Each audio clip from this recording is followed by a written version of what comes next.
Chapter 22. The Heart of a Stone Image. As a loyal Hindu wife, I do not wish to complain of my husband. But I yearn to see him turn from his materialistic views. He delights in ridiculing the pictures of saints in my meditation room. Dear brother, I have deep faith that you can help him. Will you? My eldest sister Roma gazed beseechingly at me. I was paying a short visit at her Calcutta home on Girish Vidyaratna Lane. Her plea touched me, for she had exercised a profound spiritual influence over my early life and had lovingly tried to fill the void left in the family circle by mother's death. Beloved sister, of course I will do anything I can. I smiled, eager to lift the gloom plainly visible on her face, in contrast to her usual calm and cheerful expression. Roma and I sat a while in silent prayer for guidance. A year earlier, my sister had asked me to initiate her into Kriya Yoga, in which she was making notable progress. An inspiration seized me. Tomorrow, I said, I am going to the Dakshineswar temple. Please come with me and persuade your husband to accompany us. I feel that in the vibrations of that holy place, Divine Mother will touch his heart.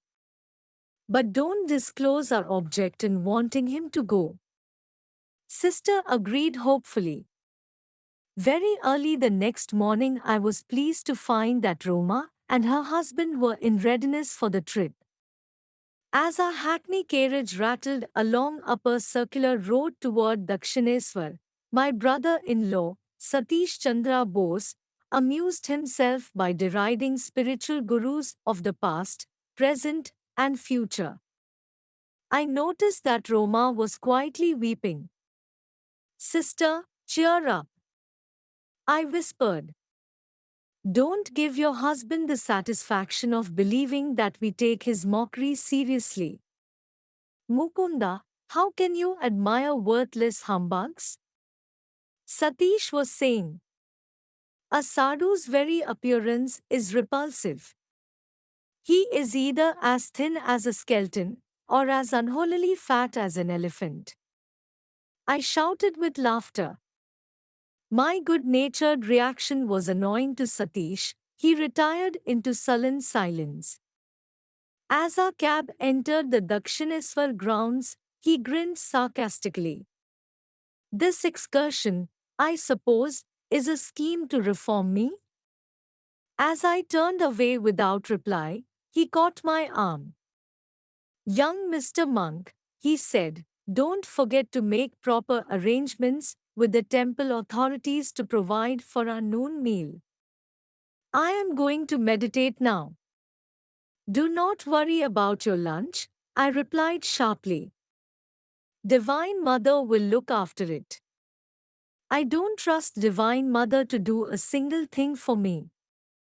But I do hold you responsible for my food. Satish's tones were threatening.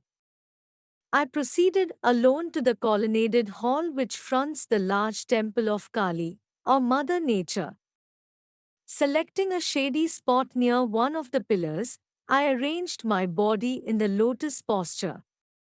Although it was only about 7 o'clock, the morning sun would soon be oppressive.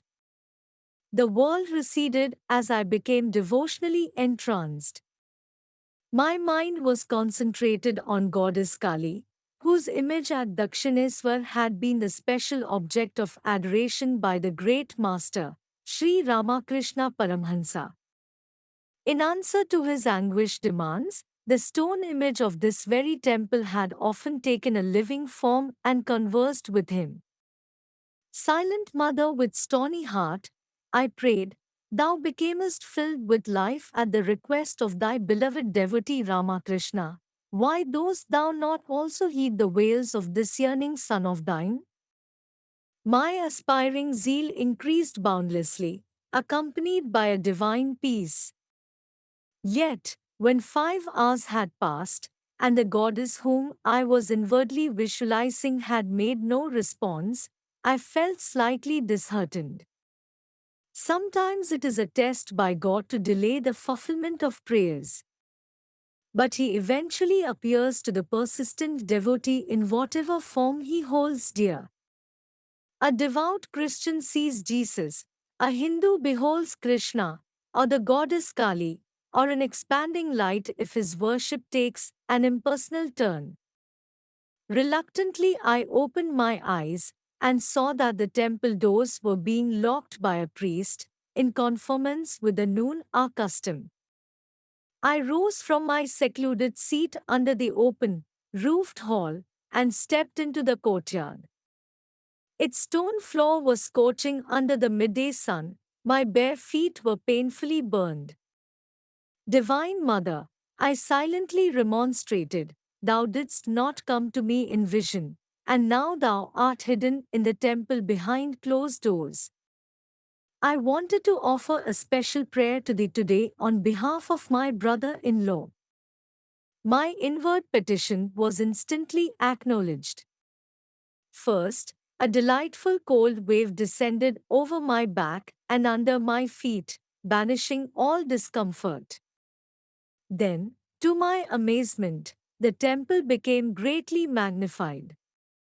Its large door slowly opened, revealing the stone figure of Goddess Kali. Gradually it changed into a living form, smilingly nodding in greeting, thrilling me with joy indescribable. As if by a mystic syringe, the breath was withdrawn from my lungs, my body became very still, though not inert. An ecstatic enlargement of consciousness followed.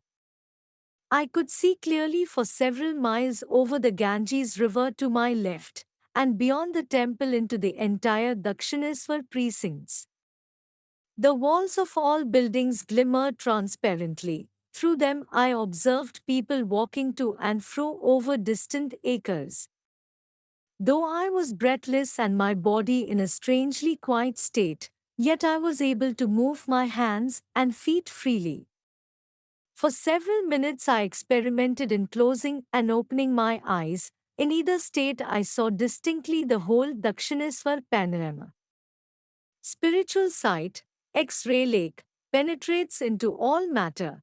The divine eyes center everywhere, circumference nowhere. I realized anew, standing there in the sunny courtyard, that when man ceases to be a prodigal child of God, engrossed in a physical world indeed dream, baseless as a bubble, he re-inherits his eternal realms. If escapism be a need of man, cramped in his narrow personality, can any escape compare with the majesty of omnipresence? In my sacred experience at Dakshineswar, the only extraordinarily enlarged objects were the temple and the form of the goddess. Everything else appeared in its normal dimensions, although each was enclosed in a halo of mellow light white, blue, and pastel rainbow hues. My body seemed to be of ethereal substance, ready to levitate. Fully conscious of my material surroundings, I was looking about me and taking a few steps without disturbing the continuity of the blissful vision. Behind the temple walls, I suddenly glimpsed my brother-in-law as he sat under the thorny branches of a sacred bel tree. I could effortlessly discern the course of his thoughts. Somewhat uplifted under the holy influence of Dakshineswar, his mind yet held unkind reflections about me. I turned directly to the gracious form of the goddess. Divine Mother, I prayed, wilt thou not spiritually change my sister's husband? The beautiful figure, hitherto silent, spoke at last, thy wish is granted. I looked happily at Satish. As though instinctively aware that some spiritual power was at work, he rose resentfully from his seat on the ground. I saw him running behind the temple. He approached me, shaking his fist. The all-embracing vision disappeared. No longer could I see the glorious goddess. The towering temple was reduced to its ordinary size, minus its transparency. Again my body sweltered under the fierce rays of the sun. I jumped to the shelter of the pillared hall, where Satish pursued me angrily. I looked at my watch. It was 1 o'clock. The divine vision had lasted an hour. You little fool, my brother-in-law blurted out. You have been sitting there cross-legged and cross-eyed for 6 hours. I have gone back and forth watching you. Where is my food? Now the temple is closed. You failed to notify the authorities. We are left without lunch. The exaltation I had felt at the goddess' presence was still vibrant within my heart. I was emboldened to exclaim, Divine Mother will feed us. Satish was beside himself with rage. Once and for all, he shouted, I would like to see your Divine Mother giving us food here without prior arrangements. His words were hardly uttered when a temple priest crossed the courtyard and joined us.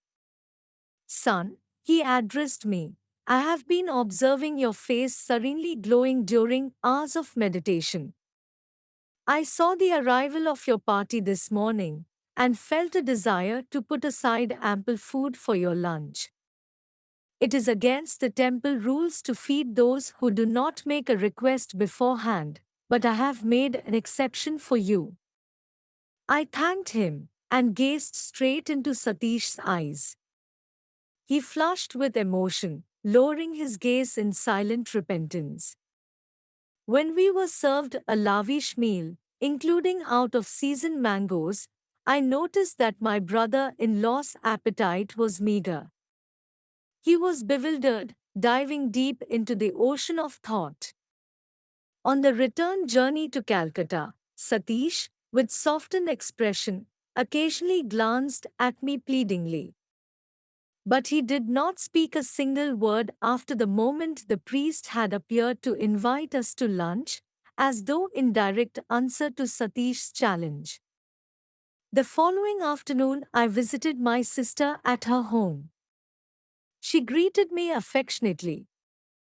Dear brother, she cried, what a miracle!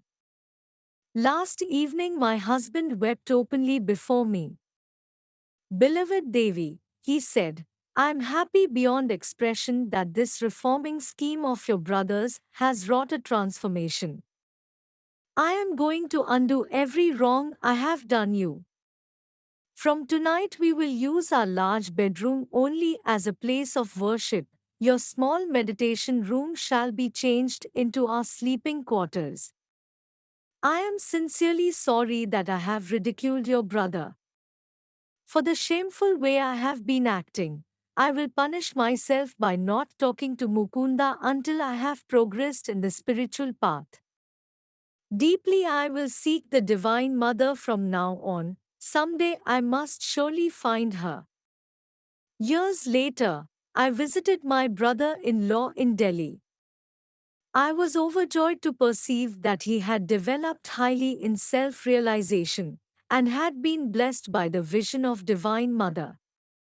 During my stay with him, I noticed that Satish secretly spent the greater part of every night in divine meditation, though he was suffering from a serious ailment and was engaged during the day at his office. The thought came to me that my brother-in-law's lifespan would not be a long one. Roma must have read my mind. Dear brother, she said, I am well, and my husband is sick. Nevertheless, I want you to know that, as a devoted Hindu wife, I am going to be the first one to die. It won't be long now before I pass on. Taken aback at her ominous words, I yet realized the sting of truth. I was in America when my sister died, about a year after her prediction. My youngest brother Bishnu later gave me the details. Roma and Satish were in Calcutta at the time of her death, Bishnu told me. That morning she dressed herself in her bridal finery. Why this special costume? Satish inquired. This is my last day of service to you on earth, Roma replied. A short time later she had a heart attack. As her son was rushing out for aid, she said, Son, do not leave me. It is no use, I shall be gone before a doctor could arrive. 10 minutes later, holding the feet of her husband in reverence, Roma consciously left her body, happily and without suffering. Satish became very reclusive after his wife's death, Vishnu continued. One day he and I were looking at a large smiling photograph of Roma. Why do you smile? Satish suddenly exclaimed, as though his wife were present. You think you were clever in arranging to go before me. I shall prove that you cannot long remain away from me, soon I shall join you. Although at this time Satish had fully recovered from his sickness and was enjoying excellent health, he died without apparent cause shortly after his strange remark before the photograph. Thus prophetically passed my dearly beloved eldest sister Roma and her husband.